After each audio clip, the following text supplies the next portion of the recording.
Bonjour à tous, j'espère que vous allez bien. Aujourd'hui, on est fin septembre et je me suis dit que l'idéal, ça serait que je vous présente enfin ma pile à lire d'automne. Alors, je vais ne pas faire le Pumpkin Autumn Challenge, j'avoue, j'ai pas tout compris aux intitulés et tout, et j'aime pas me prendre la tête pour les challenges, donc je ne le ferai pas. Mais cela ne m'empêche pas que j'ai prévu une très grosse pile à lire pour cet automne. Je me motive à lire, je me dis que là, le temps, bon aujourd'hui il y a du soleil, mais en général le temps est pas là, je suis toujours en arrêt maladie, mon fils, entre le foot qui a repris, les stages de foot qu'il va faire pendant les vacances et tout, j'aurai un peu plus de temps à moi.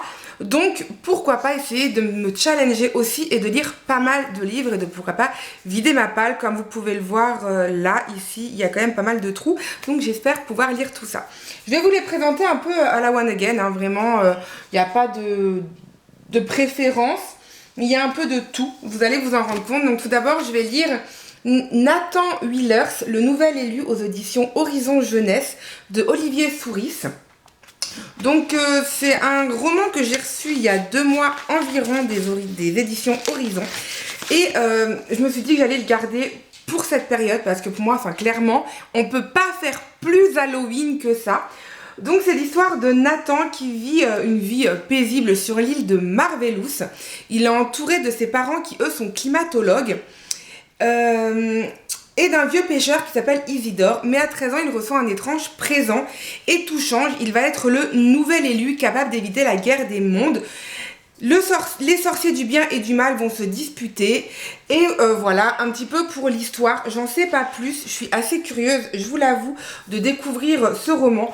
Je vais clairement sortir de ma zone de confort, mais c'est la période pour moi où je sors très souvent de ma période de confort. C'est vraiment l'automne où je me lance un peu des challenges et où, pour moi, le temps, tout permet de lire un peu plus de fantastique, fantasy, même s'il n'y en a pas beaucoup dans ma pile à lire, des thrillers, des choses comme ça. Donc voilà, celui-là, je pense qu'il est parfait, vraiment parfait. Ensuite, je retourne à mes premiers amours avec Les Mystères de Flat House de Lucinda Riley aux éditions Charleston.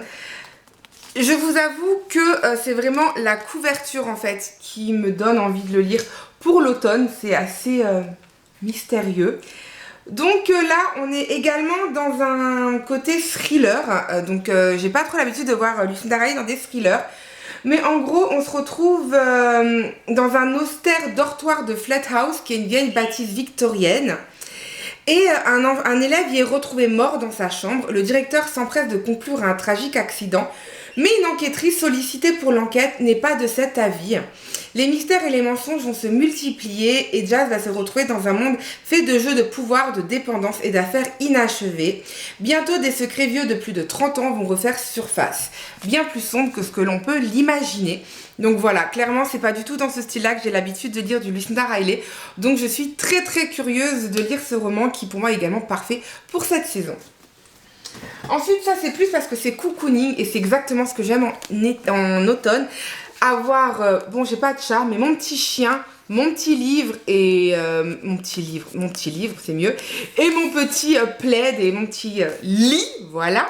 Donc j'ai trouvé que la couverture pareil était parfaite.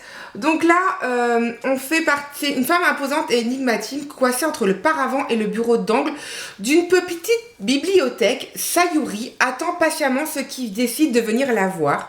Hommes, femmes, jeunes, vieux, salariés, retraités, ils sont au croisement de leur vie et à chacun, la mystérieuse bibliothécaire propose un ouvrage totalement inattendu, bien loin de celui qu'il venait chercher. Mais ce choix ne relève pas du hasard, car derrière cette lecture imprévue et surprenante se dessinent les premiers jalons d'un nouveau départ. Donc voilà, j'ai hâte aussi de le lire. Il a l'air de se lire assez rapidement aussi. Il fait un peu plus de 300 pages. Voilà, il est entre le poche et le grand format. C'est aux éditions Nami, donc la nouvelle édition pour ceux qui ne connaissent pas. Et c'est un best-seller international, donc je vais vous en parler bientôt. Je suis désolée si je lis les quatrièmes de couverture au lieu de vous donner les résumés. Mais en fait, je les connais pas plus que vous, vu que je n'ai pas lu le livre, alors je vais pas vous mentir. Ensuite, j'aimerais lire Là où les arbres rencontrent les étoiles de Glendy Venderad. Donc, c'est la rentrée littéraire de l'hiver 2022. Je suis légèrement à la bourre, mais c'est pas grave. Mais j'avoue que pareil, la forêt, la couverture m'a donné énormément envie. Et c'est un petit peu... Voilà, ça a l'air un peu fantastique. Au cœur des forêts de l'Illinois, Johanna s'est façonnée une routine paisible et solitaire. Levée à 4 h du matin, randonnée, recensement d'espèces, d'oiseaux parce qu'elle adore les oiseaux. Dans la chaleur étouffante et humide, elle s'abandonne à ses journées en pleine nature, loin du tumulte du monde, jusqu'à ce qu'une étrange petite fille vienne bousculer ce fragile équilibre. Pieds nus et en pyjama, Ursa apparaît un soir dans le jardin de Johanna, presque invisible dans les bois crépusculaires. Elle affirme être venue des étoiles pour assister à 5 miracles sur Terre. Rêverie d'une enfant ou réalité perturbante, le mystère ne fait que s'épaissir à mesure que les jours passent. Pourtant, la jeune femme et l'énigmatique fillette sont petit à petit s'apprivoiser, se découvrir et apprendre à vivre ensemble. Voilà, ça a l'air d'être très beau, un roman qui a l'air d'être très très beau. Il y a écrit d'ailleurs que c'est une histoire splendide et humaine, donc voilà, il m'en faut pas plus pour attiser ma curiosité. Ensuite, ça c'est ma lecture en cours, donc c'est Le refrain de l'aube de Livia Meinzold aux éditions Charleston, donc qui vient de sortir il y a très peu de temps. Donc là, pas besoin de vous lire la 4e vu que je suis en train de le lire. Donc là, en fait, il y a 2 temps, donc on suit... c'est bien Riley qui a 18 ans, qui a décidé de partir en vacances, ses premières vacances en Irlande, et on va suivre sa mère, mais il y a de ça 18 ans, 20 ans, où elle va faire la rencontre de son père. Sa mère lui a toujours dit que son père était mort, mais quand elle va en Irlande, qui est la terre de son père, et elle va se rendre compte au détour d'un pub que son père était présent il y a encore 2 ans, donc il n'est pas mort il y a 18 ans comme sa mère lui a annoncé. Et donc elle va partir en quête de son père. Je suis pas encore là de l'histoire, mais donc on va suivre dans 2 temporalités avec 2 personnages féminins différents.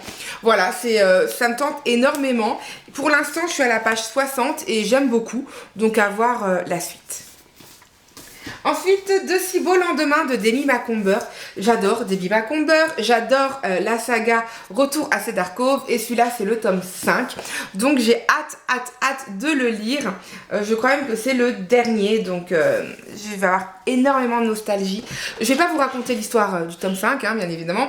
Donc le tome 1, en gros, donc l'histoire de la saga, c'est l'histoire de Jo Marie qui a perdu son mari en guerre en Afghanistan, et elle va décider, avec l'argent qu'elle a reçu lors de la mort de son mari, d'ouvrir une maison d'hôtes comme elle l'avait toujours voulu avec son mari, et de l'appeler la Maison Rose parce que c'est le nom de famille de son mari.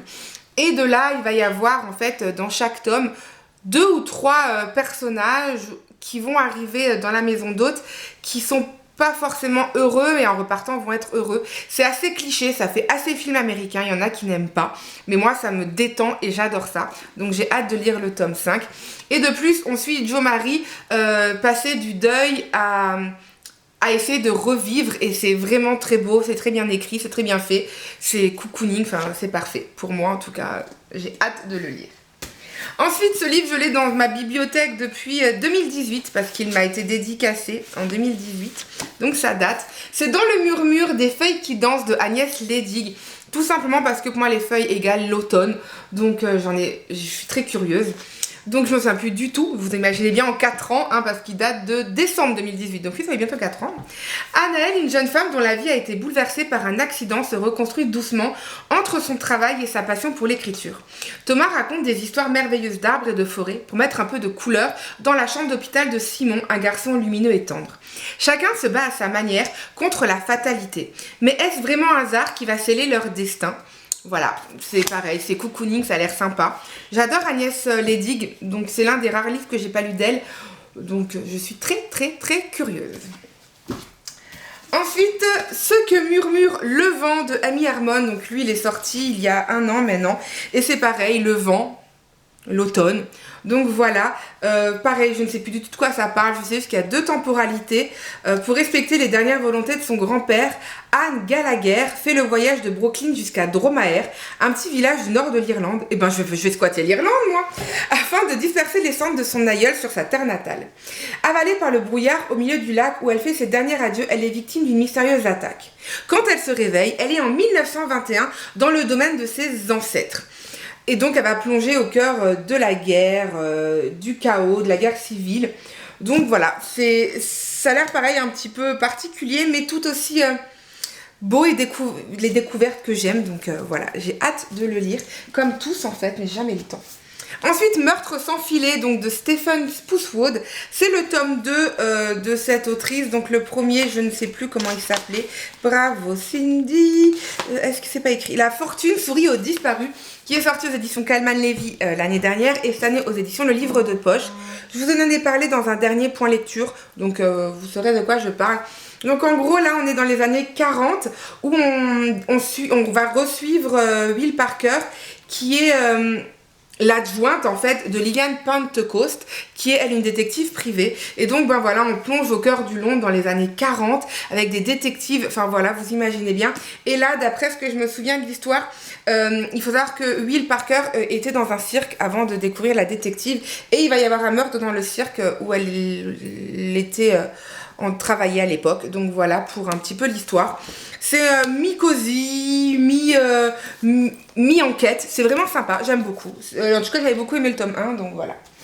Ensuite, l'accompagnateur que j'avais commencé et que j'avais arrêté. Donc là, c'est l'accompagnateur de Sébastien Fitzek aux éditions L'Archipel. À Berlin, peu après 22h, Jules est au standard d'un service d'accompagnement dédié aux femmes en danger, quand son premier appel est celui de Clara, terrorisée à l'idée d'être suivie par un psychopathe. Un homme qui a peint en lettres de sang la date et sa mort dans sa propre chambre à coucher. Et ce jour se révélera dans 2 heures. Oppressant, angoissant, l'un des romans les plus maîtrisés du numéro 1 allemand du thriller. Donc moi j'avais commencé et effectivement dès le début on rentre vite dans l'enquête. Mais j'avais dû l'arrêter pour X raisons, donc j'ai hâte de le continuer.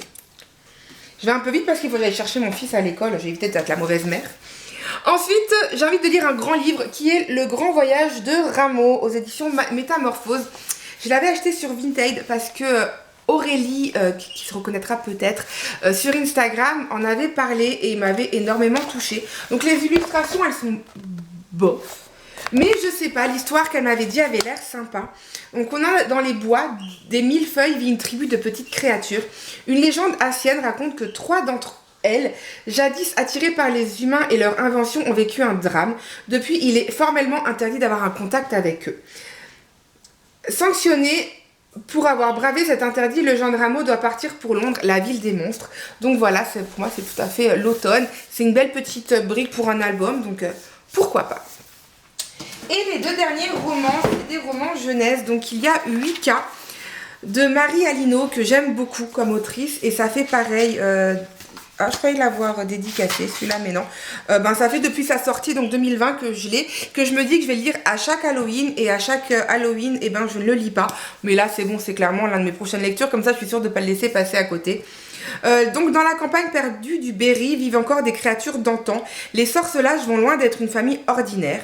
Avril et octobre, comme leurs ancêtres avant eux, pratiquent en secret le Wicca, une forme de sorcellerie naturelle et bienveillante. Mais lorsque le cercle de pierres magiques qui protège la région est brisé, ils doivent compter sur leur meilleur ami Nour et leur feu follet H pour empêcher d'anciens démons de ressurgir. Donc c'est tout à fait jeunesse aux éditions Pulp Fiction. J'adore cette maison d'édition. Donc voilà, hâte de la lire. Et le deuxième, je l'avais trouvé chez nous il y a très longtemps aussi.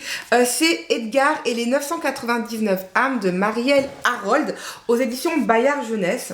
Donc là, c'est pareil. Quand la maîtresse d'Edgar meurt, finit le confort et la tranquillité. Catapulté dans les rues de Londres, ce chaton doit apprendre à se nourrir seul et se défendre.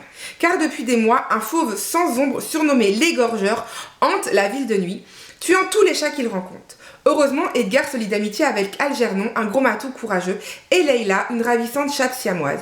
Bientôt, tous droits décident d'unir leurs forces pour combattre le monstre. Donc voilà, ça a l'air très sympa aussi à lire un soir au coin du feu, que je n'ai pas, mais c'est pas grave. Donc voilà pour ma pile à lire d'automne. N'hésitez pas à me mettre en commentaire si vous avez lu un de ces romans, ce que vous en avez pensé, ou si les résumés vous ont peut-être donné envie d'en lire certains. C'est vrai que je ne peux pas vous donner mon avis, mais vous aurez mon avis prochainement. Je ferai de temps en temps des petits bilans, je pense, challenge d'automne. enfin challenge, pile à lire d'automne. Sur ce, les prochaines vidéos, ça sera une pile à lire, si je dis pas une pile à lire, un point lecture, bravo Cindy. Donc voilà, j'espère en tout cas que ma vidéo vous a plu. Je vous souhaite une bonne journée, une bonne nuit, tout ce que vous voulez et à très bientôt. Bye.